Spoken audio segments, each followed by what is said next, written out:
Salam sejahtera yang saya hormati Dr. Muhammad Khairi Ahmad.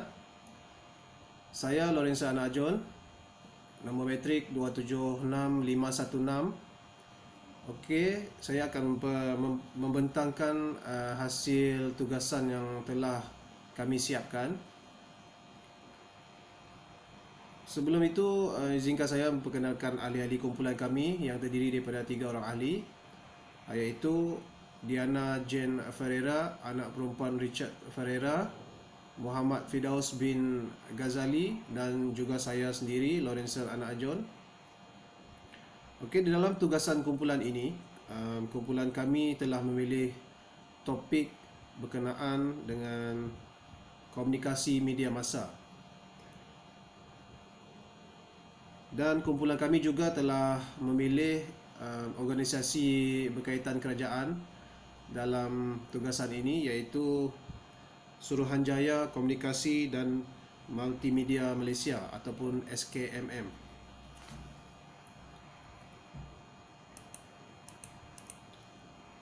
Okey, komunikasi dalam Suruhanjaya Komunikasi dan Multimedia Malaysia. Pengenalan, SKMM berperanan untuk mengawal sedia peraturan industri maupun organisasi berdasarkan Akta Suruhanjaya Komunikasi dan Multimedia Malaysia 1998 dan juga Akta Komunikasi dan Multimedia 1998. Pembangunan SKMM adalah bertujuan untuk menjadikan Malaysia sebagai pusat dan tumpuan utama dunia bagi perkhidmatan komunikasi dan maklumat serta kandungan multimedia. Dengan adanya kawal selia oleh SKMM, mereka dapat menangani isu penyebaran berita palsu yang begitu sinonim pada masa kini. Bidang komunikasi yang diketengahkan dalam SKMM ialah komunikasi multimedia. Komunikasi multimedia ataupun komunikasi media massa dilihat sangat meluas berikutan oleh perkembangan teknologi. Okey, komunikasi media massa.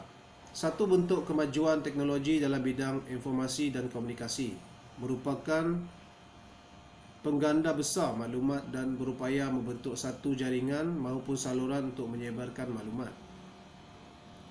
Maklumat disampaikan melalui perantaraan media massa kepada khalayak tanpa bersemuka. Platform media massa adalah seperti internet, radio, televisyen, akhbar, majalah maupun buku. Okey, kelebihan komunikasi media massa. Yang pertamanya, interaksi atau hubungan antara sumber dan penerima adalah sangat terhad atau tidak wujud. Maklum balas terhad kerana pertukaran maklumat yang minima dan kadang-kadang tidak wujud langsung antara sumber dan penerima.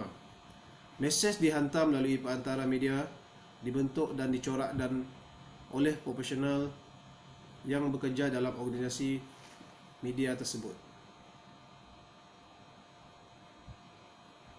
Dan yang keempat, media massa mempunyai potensi untuk memberi impak kepada orang awam dengan tujuan untuk memaklumkan, memujuk atau mempengaruhi tingkah laku dan fikiran.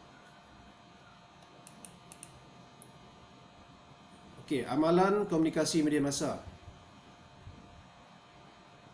diaplikasikan untuk mengarah yang biasanya dilakukan oleh ketua dengan menggunakan komunikasi media massa seperti mesej, menerusi aplikasi WhatsApp untuk memastikan tugas dilaksanakan oleh orang bawahannya. Yang kedua, bertujuan untuk menyusun atur struktur sistem kemudahan sumber manusia dan budaya organisasi tanpa bersemuka. Mesej yang disampaikan menerusi komunikasi media massa sangat berstruktur dan diterima oleh khalayak ramai. Ciri-ciri komunikasi media massa. Terdapat perantara media massa antara sumber dan penerima maklumat. Khalayak komunikasi media massa terdiri daripada sekumpulan individu yang terdiri daripada pelbagai latar belakang. Jarak di antara sumber dan penerima adalah jauh. Sumber tidak tahu siapa khalayak yang menerima maklumat tersebut. Yang terakhir, komunikasi berlaku secara formal. Isu semasa berkaitan dengan komunikasi massa. Penularan berita palsu dilihat begitu meruncing, terutamanya di saat negara berhadapan dengan pandemik COVID-19. Penularan berita palsu disebarkan menerusi media massa yang bertindak sebagai satu platform komunikasi. Di sini, peranan SKMM sangat penting dalam membentuk penularan berita palsu yang boleh menyebabkan panik kepada masyarakat dan seterusnya memberi impak buruk kepada negara. Sebagai usaha mengatasi isu ini, SKMM telah mewujudkan saluran telegram rasmi untuk memberi maklumat yang tepat dengan pantas mengenai COVID-19 dengan kerjasama dengan SKKM. Kesan komunikasi terhadap multimedia. Yang pertamanya, menjejaskan keselamatan masyarakat di Malaysia, menyebabkan berlakunya perselisihan faham antara kaum, menyebabkan masyarakat memandang serong terhadap anggota penguatkuasa, maklumat tidak tepat menyebabkan pelanggan ditipu oleh penjaga, menyebabkan salah faham di antara peniaga lama dan baru, maklumat ataupun data yang tidak tepat menyebabkan negara kerugian berbilion ringgit, menyebabkan keruntuhan kerajaan yang dipimpin, keadaan politik yang tidak menentu dan tidak terkawal, merencatkan pembangunan ekonomi negara. Bagaimana meningkatkan amalan komunikasi dalam organisasi? Manusia berkomunikasi disebabkan mereka hendak memahami segala kejadian dan peristiwa yang berlaku di sekeliling dengan memberi nasihat dalam bentuk iklan di media sosial tentang buruknya penyebaran berita palsu. Komunikasi sangat penting dalam membantu manusia menjalinkan hubungan. SKMM perlu mengadakan hari bersama pelanggan dan menerangkan kesan dan buruk dalam menyebarkan maklumat yang tidak benar. Bentuk hubungan yang baik SKMM dan masyarakat dapat membantu kelancaran SKMM memberi maklumat dan nasihat yang penting kepada masyarakat. Dalam urusan organisasi, seseorang pemimpin itu perlulah melatih diri agar dapat membina komunikasi yang baik dengan semua pihak. Hal ini kerana dalam sesebuah organisasi memerlukan banyak idea serta maklumat bagi melancarkan gerak kerja yang berkualiti. Okey, kesimpulannya, pengaruh bidang komunikasi sangat signifikan,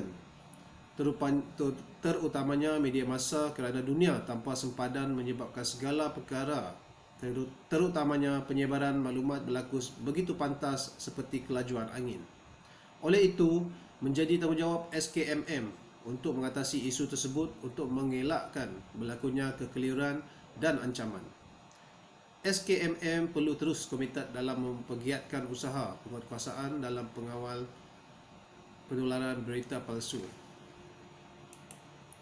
Okey, sekian daripada saya untuk pembentangan tugas kumpulan kami. Akhir kata, sekian, terima kasih.